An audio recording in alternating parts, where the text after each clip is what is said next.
Like ಮಾಡಿ, share ಮಾಡಿ, subscribe ಮಾಡ್ಕೊಳ್ಳಿ.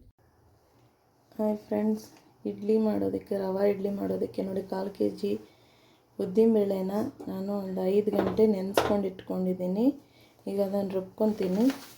ನೋಡಿ, ಸೂಜಿ ರವೆ, ಈ ರವೆನ ಹಾಕ್ಕೊಂಡು ಮಿಕ್ಸ್ ಮಾಡ್ಕೊಳ್ಳೋಣ. ಹೇಗೆ ಮಾಡೋದು ಅಂತ ತೋರಿಸ್ತೀನಿ ನೋಡಿ. ಈ ರೀತಿಯಾಗಿ ನಾನು ಈಸಿಗೆ ರುಬ್ಕೊಂಡಿದ್ದೀನಿ. ಈಗ ಇದಕ್ಕೆ ಹಾಕ್ಕೊಳ್ಳೋಣ.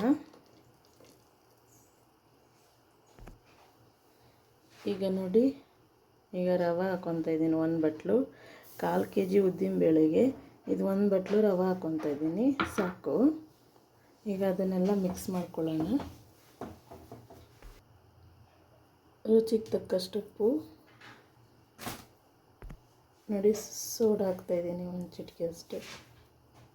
ಈಗೆಲ್ಲ ಸೇರಿಸಿ ಮಿಕ್ಸ್ ಮಾಡೋಣ. ಈಗ ನೋಡಿ, ಎಲ್ಲವನ್ನು ಮಿಕ್ಸ್ ಮಾಡೋಣ. ಚೆನ್ನಾಗಿ ಮಿಕ್ಸ್ ಮಾಡಬೇಕು, ಗಂಟಿಲ್ದಿರ, ರವೆ ಎಲ್ಲ ಗಂಟಾಗದೇ ಇರೋ ಥರ ಮಿಕ್ಸ್ ಮಾಡಬೇಕು. ಈಗ ರೆಡಿಯಾಗಿದೆ. ಇದು ಓವರ್ ನೈಟು ಮುಚ್ಚಿಡೋಣ.